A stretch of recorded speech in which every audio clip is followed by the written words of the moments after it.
ನಮಸ್ತೆ ಫ್ರೆಂಡ್ಸ್, ಎಲ್ಲರಿಗೂ ಕೌಶಲ್ ಟ್ರೇಡರ್ಗೆ ಸ್ವಾಗತ. ನಮ್ಮ ಒಂದು ಚಾರ್ಟ್ ರೀಡಿಂಗ್ ಸೀರೀಸ್ ಅನ್ನು ನೋಡ್ತಾ ಇದ್ದೀರಿ. ಸೊ ನಿನ್ನೆ ಫಸ್ಟ್ ಸೀರೀಸ್ ನೋಡಿರ್ತೀರಿ.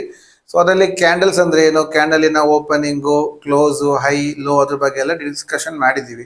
ಈಗ ನಾವು ಅದರ ಪಾರ್ಟ್ 2 ಬರ್ತಾ ಇದ್ದೀವಿ. ಸೊ ಇದೊಂದು ಸೀರೀಸ್ ಅಲ್ಲಿ ರನ್ ಆಗ್ತಾ ಇದೆ. ಸೊ ಏನಾಗುತ್ತೆ ಅಂತ ಹೇಳಿದ್ರೆ, ನೀವು ಇದನ್ನ ಕಂಟಿನ್ಯೂಸ್ ನೋಡ್ಕೊಳ್ತಾ ಬಂದ್ರೆ ನಿಮಗೆ ಬೇಸಿಕ್ ಆಫ್ ಚಾರ್ಟ್ ಟ್ರೇಡಿಂಗ್ ಅರ್ಥ ಆಗುತ್ತೆ. ಚಾರ್ಟ್ ರೀಡಿಂಗ್ ಅನ್ನ ಬೇಸಿಕ್ ಅಲ್ಲಿ ಅರ್ಥ ಮಾಡ್ಕೊಂಡ್ಬಿಟ್ರಿ ಅಂತ ಆದ್ರೆ ನಿಮ್ಗೆ ಇದೊಂದು ದೊಡ್ಡ ಅಸೆಟ್. ಯಾಕೆಂತ ಹೇಳಿದ್ರೆ ಇರೋದೇ ನಾವು ಟ್ರೇಡ್ ಮಾಡೋದು ಚಾರ್ಟ್ ನೋಡ್ಕೊಂಡೆ. ಚಾರ್ಟ್ ನೋಡೋದೇ ನಮಗೆ ಕರೆಕ್ಟಾಗಿ ಅರ್ಥ ಆಗ್ಲಿಲ್ಲ ಅಂತ ಆದ್ರೆ ನಾವು ಟ್ರೇಡ್ ಮಾಡೋದಾದ್ರೂ ಹೇಗೆ ಅಲ್ವಾ? ಸೊ ಚಾರ್ಟ್ ಅನ್ನೋದು ತುಂಬಾ ಮುಖ್ಯ. ನಮ್ಮ ಟ್ರೇಡರ್ಸ್ಗಳ ಒಂದು ಬ್ಯಾಕ್ ಬೋನ್ ಅಂದ್ರೆ ಚಾರ್ಟ್ ರೀಡಿಂಗು. ಸೊ ಈ ಚಾರ್ಟ್ ರೀಡಿಂಗ್ ಅಲ್ಲಿ ನೀವು ಎಷ್ಟು ಎಕ್ಸ್ಪರ್ಟ್ ಆಗ್ತಿರೋ ಅಷ್ಟು ನೀವು ಒಳ್ಳೆ ರೀತಿಯಲ್ಲಿ ಟ್ರೇಡ್ ಮಾಡ್ತೀರಿ. ಎಷ್ಟು ಒಳ್ಳೆ ರೀತಿಯಲ್ಲಿ ಟ್ರೇಡ್ ಮಾಡ್ತಿರೋ ಅಷ್ಟು ಪ್ರಾಫಿಟ್ ಅನ್ನ ನೀವು ಮಾಡ್ತೀರಿ. ಕರೆಕ್ಟ್ ಅಲ್ವಾ? ಸೊ ಹಾಗಾಗಿ ನಾವೇನ್ ಹೇಳ್ತಿದೀವಿ ಅಂದ್ರೆ ಚಾರ್ಟ್ ಟ್ರೇಡಿಂಗ್ ಅಲ್ಲಿ ನೀವು ಎಕ್ಸ್ಪರ್ಟ್ ಆಗಿ ಅಂತ, ಅದಕ್ಕೆ ನಾವು ಸಹಕಾರವಾಗಿ ನಮ್ಮಲ್ಲಿರುವ ಕೆಲವು ವಿಚಾರಗಳನ್ನ ನಿಮ್ಗೆ ತಿಳಿಸಿಕೊಡುವಂತ ಪ್ರಯತ್ನ. ಸೊ ಈ ವಿಡಿಯೋ ಇಷ್ಟ ಆಯ್ತಾ ಅಂದ್ರೆ ಖಂಡಿತವಾಗ್ಲೂ ಲೈಕ್ ಮಾಡಿ, ಸಬ್ಸ್ಕ್ರೈಬ್ ಮಾಡಿ, ನಿಮ್ಮ ಫ್ರೆಂಡ್ಸ್ ಒಟ್ಟಿಗೆ ಶೇರ್ ಮಾಡಿ, ಓಕೆನಾ? ಅಂಡ್ ಇನ್ನು ಯಾರಿಗೂ ಗೊತ್ತಿಲ್ದಿರೋ ಬೇಸಿಕ್ ಎಂಟ್ರಿಯಲ್ಲಿರುವಂತಹ ಕೆಲವು ಜನಗಳಿಗೆ ಇದು ರೀಚ್ ಆದಷ್ಟು ಅವ್ರಿಗೆ ಇದು ಯೂಸ್ ಆಗುತ್ತೆ. ಅಂಡ್ ಇದು ನಿಫ್ಟಿಗೆ ಮಾತ್ರ ಅಲ್ಲ, ನಾವು ಎಲ್ಲಾ ಚಾರ್ಟ್ಗೂ ಯೂಸ್ ಆಗುತ್ತೆ. ನೀವು ಕಂಪ್ನಿ ಸ್ಟಾಕ್ಸ್ ನೋಡಿ, ಅಥವಾ ಬ್ಯಾಂಕ್ ನಿಫ್ಟಿ ನೋಡಿ, ಸೆನ್ಸೆಕ್ಸ್ ನೋಡಿ, ಕಮೋಡಿಟೀಸ್ ನೋಡಿ, ಯಾವುದಕ್ಕಾದ್ರೂ ಈ ಚಾರ್ಟ್ ಟ್ರೇಡಿಂಗ್ ಅನ್ನೋದು ತುಂಬಾ ಇಂಪಾರ್ಟೆಂಟ್. ಸೊ ಎಲ್ಲ ಚಾರ್ಟ್ಗೂ ಯೂಸ್ ಆಗುವಂತಹ ಒಂದು ಮೆಥಡಾಲಜಿ. ಸೊ ಈಗ ನಾವು ಡೈರೆಕ್ಟ್ ಆಗಿ ಟಾಪಿಕ್ ಹೋಗೋಣ, ಓಕೆನಾ? ಈಗ ನಾವು ಕ್ಯಾಂಡಲ್ಸ್ ಅಂದ್ರೆ ಏನು, ಓಪನ್, ಹೈ, ಲೋ, ಕ್ಲೋಸ್ ಎಲ್ಲ ನೋಡಿದೀವಿ. ಈಗ ನೀವು ಇಲ್ಲಿ ಒಂದು 2 ಕ್ಯಾಂಡಲ್ ಅನ್ನ ಕಂಪೇರ್ ಮಾಡಿ, ಓಕೆನಾ? ಈ 2 ಕ್ಯಾಂಡಲ್ ಅನ್ನ ನೋಡಿದಾಗ ನಿಮಗೆ ಯಾವ ಕ್ಯಾಂಡಲ್ ಸ್ಟ್ರಾಂಗ್ ಆಗಿದೆ ಅಂತ ಅನ್ಸುತ್ತೆ? ಜಸ್ಟ್ ಒಂದು ನಿಮಿಷ ಯೋಚನೆ ಮಾಡಿ ಉತ್ತರ ಕೊಡಿ. ಕಮೆಂಟ್ ಅಲ್ಲಿ ಹಾಕಿದ್ರು ಪರವಾಗಿಲ್ಲ, ನೀವು ಉತ್ತರ ಕೊಡಿ. ಏನಂದ್ರೆ ಈ 2 ಕ್ಯಾಂಡಲ್ ನೋಡಿದಾಗ ಬೇಕಾದ್ರೆ ನಾನು ನಂಬರ್ ಹಾಕ್ತೀನಿ. ಇದು ನಂಬರ್ 1 ಅಂಡ್ ಇದು ನಂಬರ್ 2. ಸೊ ಈ ನಂಬರ್ 1 ಅಂಡ್ ನಂಬರ್ 2 2 ಕ್ಯಾಂಡಲ್ಗಳನ್ನ ನೋಡಿದಾಗ ನಿಮಗೆ ಯಾವ ಕ್ಯಾಂಡಲ್ ಸ್ಟ್ರಾಂಗ್ ಅಂತ ತೋರಿಸುತ್ತೆ ನಿಮ್ಮ ಅನಿಸಿಕೆ ಪ್ರಕಾರ? ಅದನ್ನ ಕಾಮೆಂಟ್ ಅಲ್ಲಿ ತಿಳಿಸಿ, ಓಕೆನಾ? ಸೊ ಮ್ಯಾಕ್ಸಿಮಮ್ ಜನ ಏನ್ ಥಿಂಕ್ ಮಾಡ್ತಾರೆ ಅಂತ ಹೇಳಿದ್ರೆ ಈ ಕ್ಯಾಂಡಲ್ ತುಂಬಾ ಸ್ಟ್ರಾಂಗ್ ಇದೆ, ಯಾಕೆಂದ್ರೆ ಎಷ್ಟು ದೊಡ್ಡ ಕ್ಯಾಂಡಲ್ ಆಗಿದೆ, ಎಷ್ಟು ಸ್ಟ್ರಾಂಗ್ ಇನ್ಬಿಲ್ಟ್ ಆಗಿದೆ ಅಂತ ಹೇಳ್ತಾರೆ. ಆದ್ರೆ ಆಕ್ಚುಲ್ ಆಗಿ ಟ್ರೇಡರ್ಸ್ ಗಳಿಗೆ ಗೊತ್ತಿಲ್ದಿರೋ ಒಂದು ವಿಚಾರ ಏನಂತ ಹೇಳಿದ್ರೆ ಈ ಕ್ಯಾಂಡಲ್ಗಿಂತ ಈ ಕ್ಯಾಂಡಲ್ ತುಂಬಾ ಸ್ಟ್ರಾಂಗ್. ಯಾಕೆ ಹೇಳ್ತಾ ಇದ್ದೀನಿ ಅಂತ ಹೇಳಿದ್ರೆ ನೋಡಿ, ಈಗ ಮಾರ್ಕೆಟ್ ಅಂದ್ರೆ ಏನು? ಮಾರ್ಕೆಟ್ ಅಂದ್ರೆ ಇಬ್ಬರ ಒಂದು ಜಾಗ. ಯಾರು ಇಬ್ಬರದು? ಒಂದು ಸೆಲ್ಲರು, ಇನ್ನೊಂದು ಬೈಯರು. ಕರೆಕ್ಟ್ ಅಲ್ವಾ? ಸೊ ಇಬ್ಬರಿದ್ದಾರೆ ಮಾರ್ಕೆಟ್ ಅಲ್ಲಿ.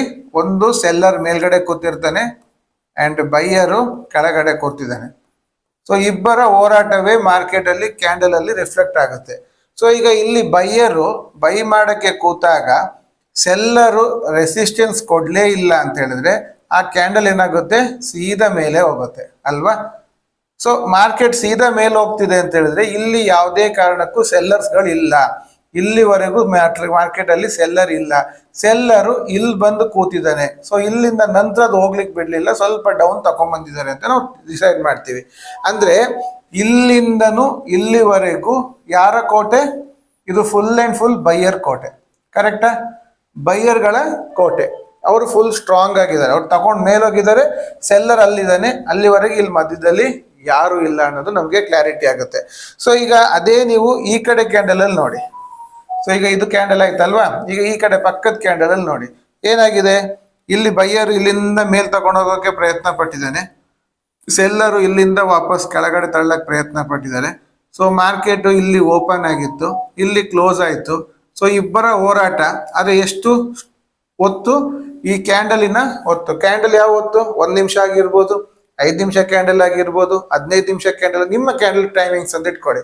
ಇಷ್ಟು ಸಮಯವರೆಗೂ ಇಬ್ರು ಹೋರಾಡ್ತಾ ಇದ್ದಾರೆ. ಸೆಲ್ಲರು ಬೈಯರು ಇಬ್ರು ಹೋರಾಡ್ತಾ ಇದ್ದಾರೆ. ಮಾರ್ಕೆಟ್ ಅನ್ನ ಕನ್ಸ್ಟ್ರೈನ್ ಮಾಡಿದ್ದಾರೆ, ಅಂದ್ರೆ ಹೋಲ್ಡ್ ಅಲ್ಲಿ ಇಟ್ಟಿದ್ದಾರೆ. ಅಂದ್ರೆ ಏನಾಗಿದೆ? ಇಂಡೈರೆಕ್ಟ್ಲಿ ಇಲ್ಲಿ ಏನಾಗ್ತಿದೆ? ಇಲ್ಲಿ ಬಿಲ್ಲಿಂಗ್ಗಳು ಜಾಸ್ತಿ ಆಗ್ತಾ ಇದೆ. ಬಿಲ್ಲಿಂಗ್ಗಳು ಅಂತ ಹೇಳಿದ್ರೆ ನಾನು 10 ರೂಪಾಯಿಗೆ ಬೈ ಮಾಡ್ತೀನಿ ಅಂತ ಹೇಳ್ತಾನೆ, ನಾನು 12 ರೂಪಾಯಿಗೆ ಸೆಲ್ ಮಾಡ್ತೀನಿ ಅಂತ ಹೇಳ್ತಾನೆ. ಇವನು ಹಂಗಾರೆ ನಾನೊಂದು 12 ರೂಪಾಯಿ ಆದ್ರೂ ಬೈ ಮಾಡ್ತೀನಿ ಅಂತಾನೆ, ಇವನು 14 ರೂಪಾಯಿಗೆ ನಾನು ಸೆಲ್ ಮಾಡ್ತೀನಿ ಅಂತಾನೆ. ಸೊ ಇಬ್ರು ಅಲ್ಲಿ ಕಚ್ಚಾಟ ಜಾಸ್ತಿ. ಇಲ್ಲಿ ನಂಬರ್ ಆಫ್ ಬಿಲ್ಲಿಂಗ್ ಜಾಸ್ತಿ. ನಂಬರ್ ಆಫ್ ಬಿಲ್ಲಿಂಗ್ಸ್ ಜಾಸ್ತಿ ಆದಾಗ ಇಲ್ಲಿ ಅವರ ಒಂದು ವಾಲ್ಯೂಮು ಜಾಸ್ತಿ ಆಗುತ್ತೆ, ಇವರ ಒಂದು ವಾಲ್ಯೂಮು ಜಾಸ್ತಿ ಆಗುತ್ತೆ. ಮಾರ್ಕೆಟ್ ಹಾಗೆ ಶ್ರಿಂಕ್ ಆಗುತ್ತೆ. ಮಾರ್ಕೆಟ್ ಹಾಗೆ ಶ್ರಿಂಕ್ ಆಗಿ ಕೂತ್ಕೊಳ್ಳೋದಕ್ಕೆ ನಾವು ಇದನ್ನ ಏನ್ ಹೇಳ್ತೀವಿ? ಇಲ್ಲಿ ತುಂಬಾ ಪ್ರೆಷರ್ ಇದೆ ಅಂತೀವಿ. ಇದಕ್ಕೆ ಹೆಸರು ಏನ್ ಹೇಳ್ತಾರೆ? ಈ ಕ್ಯಾಂಡಲ್ಗೆ ಡೋಜಿ ಅಂತ ಕರೀತಾರೆ. ಡೋಜಿ ಕ್ಯಾಂಡಲ್ ಅಂತ ಕರೀತಾರೆ. ಅದು ಏನಾದ್ರೂ ಹೆಸರು ಇಟ್ಕೊಳ್ಳಿ, ಅದು ನಮ್ಗೆ ಬೇಡ. ನೀವು ಕ್ಯಾಂಡಲ್ ನೋಡಿದಾಗ ನಿಮ್ಗೆ ಏನ್ ಅನ್ಸುತ್ತೆ ಅನ್ನೋದು ನಿಮ್ ತಲೆ ಒಳಗೆ ಬರಬೇಕು. ಹೆಸರು ಇಟ್ಕೊಂಡು ನಮ್ಗೆ ಏನು ಆಗ್ಬೇಕಂತಿಲ್ಲ. ಕರೆಕ್ಟ್ ಅಲ್ವಾ? ಕ್ಯಾಂಡಲ್ ನೋಡಿದಾಗ ನಿಮ್ಗೆ ಏನ್ ಅನ್ಸುತ್ತೆ? ಕರೆಕ್ಟ್. ಎಲ್ಲಿಂದ ಪ್ರೆಷರ್ ಕ್ರಿಯೇಟ್ ಆಗಿದೆ ಮಾರ್ಕೆಟ್ ಅಲ್ಲಿ? ಇಲ್ಲಿ ಪ್ರೆಷರ್ ಕ್ರಿಯೇಟ್ ಆಗಿದೆ ಎಲ್ಲಿ? ಈಗ ಒಂದು ಜಸ್ಟ್ ಒಂದು ಇಮ್ಯಾಜಿನ್ ಮಾಡಿ, ಇಬ್ರು ಯುದ್ಧ ಮಾಡ್ತಾ ಇದ್ದಾರೆ, ಎರಡು ಅಪೋನೆಂಟ್ಗಳು ಯುದ್ಧ ಮಾಡ್ತಿದ್ದಾರೆ. ಇಲ್ಲಿ ಸೆಲ್ಲರ್ಸ್ಗಳು. ಸೊ ಇಲ್ಲಿ ಸೆಲ್ಲರ್ಸ್ಗಳು ಯುದ್ಧ ಮಾಡ್ತಾ ಇದ್ದಾರೆ, ಸೆಲ್ಲರ್ಗಳು ಕೂತಿದ್ದಾರೆ. ಇದು ಅವರ ಕೋಟೆ, ಜಸ್ಟ್ ಇದು ಅವರ ಒಂದು ರಾಜ್ಯ. ಇಲ್ಲಿ ಬಯ್ಯರ್ಗಳ ಕೋಟೆ. ಓಕೆನಾ? ಇಲ್ಲಿ ಬಯ್ಯರ್ಗಳ ಕೋಟೆ, ಇಲ್ಲಿ ಬಯ್ಯರ್ಗಳು ಕೂತಿದ್ದಾರೆ. ಸೊ ಇವ್ರದ್ದು ಒಂದು ಸುಮಾರು ಒಂದು ಕುದುರೆ ಆನೆ ಎಲ್ಲ ಇಟ್ಕೊಂಡು ಇವ್ರು ಕೂತಿದ್ದಾರೆ, ಅವ್ರದ್ದು ಕುದುರೆ ಆನೆ ಎಲ್ಲ ಇಟ್ಕೊಂಡು ಕೂತಿದ್ದಾರೆ. ಮಧ್ಯದಲ್ಲಿ ಯುದ್ಧ ರಂಗ. ಓಕೆನಾ? ಇವ್ರು ಇಲ್ಲಿಂದ ಒಂದು 100 ಜನ ಕಳ್ಸಿದ್ರು, ಅವ್ರು ಆ ಕಡೆಯಿಂದ ಒಂದು 100 ಜನ ಕಳ್ಸಿದ್ರು. ಏನಾಗುತ್ತೆ? ಇಬ್ರು ಇಲ್ಲಿ ಯುದ್ಧ ಮಾಡ್ತಾ ಇದ್ದಾರೆ. ಎರಡು ಸ್ಟ್ರಾಂಗ್ ಪಾರ್ಟಿ ಇದ್ದಾಗ ಏನಾಗುತ್ತೆ? ಇಲ್ಲಿ ಇವರನ್ನ ಆ ಕಡೆ ದಾಟಕ್ಕೆ ಬಿಡ್ತಾ ಇಲ್ಲ, ಅವರನ್ನ ಇವ್ರು ಈ ಕಡೆ ದಾಟಕ್ಕೆ ಬಿಡ್ತಾ ಇಲ್ಲ. ಸೊ ಮಧ್ಯದಲ್ಲಿ ಇಬ್ಬರನ್ನು ತಡೆದು ನಿಲ್ಸಿದ್ದಾರೆ. ಕರೆಕ್ಟ್ ಅಲ್ವಾ? ಅದೇ ಈ ಕ್ಯಾಂಡಲ್ ಅಲ್ಲಿ ನೋಡಿದಾಗ ಸೇಮ್ ಯುದ್ಧ. ಇಲ್ಲಿ ಬಯ್ಯರ್ಗಳಿದ್ದಾರೆ, ಹಾಗೆ ಇಲ್ಲಿ ಸೆಲ್ಲರ್ಗಳಿದ್ದಾರೆ. ಕರೆಕ್ಟ್ ಅಲ್ವಾ? ಅದೇನಾಗಿದೆ? ಇಲ್ಲಿ ಬಯ್ಯರ್ಗಳು ಹೊರಟಿದ್ದಾರೆ, ಸೆಲ್ಲರ್ ಕಡೆಯಿಂದ ಯಾವ ಸೈನ್ಯವೂ ಬರ್ತಾ ಇಲ್ಲ, ಅವ್ರ ಕಡೆಯಿಂದ ಯಾರು ರೆಸಿಸ್ಟೆನ್ಸ್ ಕೊಡ್ತಾ ಇಲ್ಲ. ಬಯ್ಯರ್ಗಳು ಆರಾಮಾಗಿ ಹೋಗ್ತಾ ಇದ್ದಾರೆ ಅಂತ ಹೇಳಿದ್ರೇನು? ಇಲ್ಲಿ ಯಾರು ಹೋರಾಟ ಮಾಡಿಲ್ಲ, ಏನು ಇಲ್ಲ ಅಂದ್ರೆ ಇದನ್ನೇನ್ ಹೇಳ್ತಾರೆ ನಾವು? ವೀಕರ್ ಏರಿಯಾ ಅಂತ ಕರಿತೀವಿ.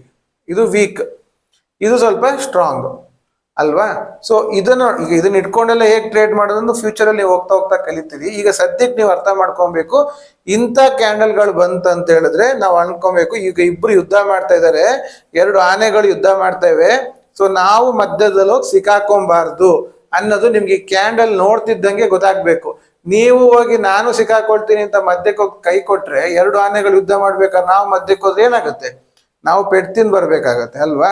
ಸೊ ಈ ಎರಡು ಕ್ಯಾಂಡಲಿನ ಡಿಫ್ರೆನ್ಸಿಯೇಷನ್ ನೋಡಿ ಅರ್ಥ ಮಾಡ್ಕೊಳ್ಳಿ, ಎರಡನ್ನು ಹೋರಾಟ. ಆಯ್ತಾ? ಇದರಲ್ಲಿ ಮೇನ್ ಪಾರ್ಟ್ ಬರೋದು ಯಾವ್ದಿಗೆ ಅಂದ್ರೆ ಕ್ಲೋಸಿಂಗಿಗೆ.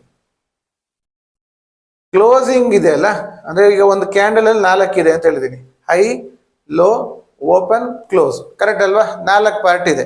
ಅದ್ರಲ್ಲಿ ಮೇನ್ ಪಾರ್ಟ್ ಬರೋದು ಕ್ಲೋಸಿಂಗ್. ಯಾಕೆ ಕ್ಲೋಸಿಂಗ್ ತುಂಬಾ ಇಂಪಾರ್ಟೆಂಟು?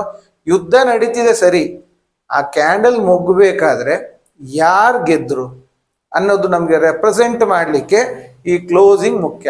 ಅಂದ್ರೆ ಇದು ಗ್ರೀನ್ ಅಲ್ಲಿ ಇದೆ ಅಂದ್ರೆ ಯಾರು ಗೆದ್ರು? ಬೈಯರ್ಸ್ಗಳು ಗೆದ್ರು. ಒಂದ್ ವೇಳೆ ಇದೆ ಡೋಜಿ ಆದಾಗ ಏನಾರ ರೆಡ್ ಅಲ್ಲಿ ಇದ್ದಿದ್ರೆ ಏನಾಗುತ್ತೆ? ಯಾರು ಗೆದ್ರು? ಅಲ್ಲಿ ಸೆಲ್ಲರ್ಸ್ಗಳು ಗೆದ್ದಿದ್ದಾರೆ. ಅಂದ್ರೆ ಯಾರ ಒಂದು ಕೈ ಮೇಲ್ ಬಂದಿದೆ ಅನ್ನೋದನ್ನ ಅರ್ಥ ಮಾಡ್ಕೊಳ್ಳೋಕೆ ಕ್ಲೋಸಿಂಗ್ ತುಂಬಾ ಇಂಪಾರ್ಟೆಂಟು. ಸೊ ಪ್ರತಿ ಕ್ಯಾಂಡಲ್ ಅಲ್ಲೂ ಕ್ಲೋಸಿಂಗ್ ಇಂಪಾರ್ಟೆಂಟು. ಅದನ್ನೇ ನಿಮ್ಮ ಮೂವಿಂಗ್ ಆವರೇಜ್ ಅಲ್ಲೂ ಎಲ್ಲದರಲ್ಲೂ ತಗೊಳ್ಳೋದೇನಂದ್ರೆ ಕ್ಲೋಸಿಂಗು. ಇದೇ ತರನೇ ಇನ್ನೊಂದು ನಿಮ್ಮ ಚಾರ್ಟ್ ರೀಡಿಂಗ್ ಅಲ್ಲಿ ಇನ್ನೊಂದು ಬರುತ್ತೆ, ಏನಂತ ಹೇಳಿದ್ರೆ ಲೈನ್ ಚಾರ್ಟ್ ಬರುತ್ತೆ. ಆ ಲೈನ್ ಚಾರ್ಟ್ ಅಲ್ಲೂ ನಿಮಗೆ ಅದು ರಿಫ್ಲೆಕ್ಟ್ ಆಗೋದು. ಲೈನ್ ಚಾರ್ಟ್ ಅಂದ್ರೆ ನಿಮ್ಗೆ ಅದ್ರಲ್ಲಿ ಏನು ಕ್ಯಾಂಡಲ್ಗಳಿರಲ್ಲ, ಖಾಲಿ ಈ ರೀತಿ ಲೈನ್ಗಳು ಹೋಗ್ತಾ ಇರುತ್ತೆ. ಇದು ಲೈನ್ ಚಾರ್ಟ್. ಓಕೆನಾ? ಈ ಲೈನ್ ಚಾರ್ಟ್ಗಳು ಮೂವ್ ಆಗೋದೇ ಕ್ಲೋಸಿಂಗ್ ಆಧಾರವಾಗಿ ಮೂವ್ ಆಗುತ್ತೆ. ಅಂದ್ರೆ ಏನ್ ಹೇಳ್ತಿದ್ದೀನಿ? ಕ್ಲೋಸಿಂಗು ತುಂಬಾ ಇಂಪಾರ್ಟೆಂಟು. ಅದನ್ನ ಅರ್ಥ ಮಾಡ್ಕೊಂಡು ಈ ಎರಡು ಕ್ಯಾಂಡಲ್ನ ಡಿಫ್ರೆನ್ಸಿಯೇಷನ್ ತಿಳ್ಕೊಳ್ಳಿ. ನೆಕ್ಸ್ಟ್ ವಿಡಿಯೋದಲ್ಲಿ ಇನ್ನೊಂದು ರೀತಿಯ ಕ್ಯಾಂಡಲ್ಗಳಿವೆ. ಅಟ್ಲೀಸ್ಟ್ ಒಂದು 4 ರಿಂದ 5 ಟೈಪ್ ಆಫ್ ಕ್ಯಾಂಡಲ್ಸ್ಗಳು ಬರುತ್ತೆ. ಆ 5-6 ಕ್ಯಾಂಡಲ್ಗಳು ನೀವು ಅರ್ಥ ಮಾಡ್ಕೊಂಡ್ಬಿಟ್ರಿ ಅಂತಾದ್ರೆ ನಿಮ್ಗದು ಚಾರ್ಟ್ ರೀಡಿಂಗ್ ಮಾಡೋ ಸ್ವಲ್ಪ ಈಸಿ ಆಗುತ್ತೆ. ಸೊ ನೆಕ್ಸ್ಟ್ ಈ ವಿಡಿಯೋದಲ್ಲಿ ಇನ್ನೊಂದು ಕ್ಯಾಂಡಲ್ಗಳ ಬಗ್ಗೆ ತಿಳ್ಕೊಳ್ಳೋಣ. ಅಲ್ಲಿವರೆಗೆ ನಿಮ್ಮೆಲ್ಲರಿಗೂ ಧನ್ಯವಾದಗಳು. Thank you.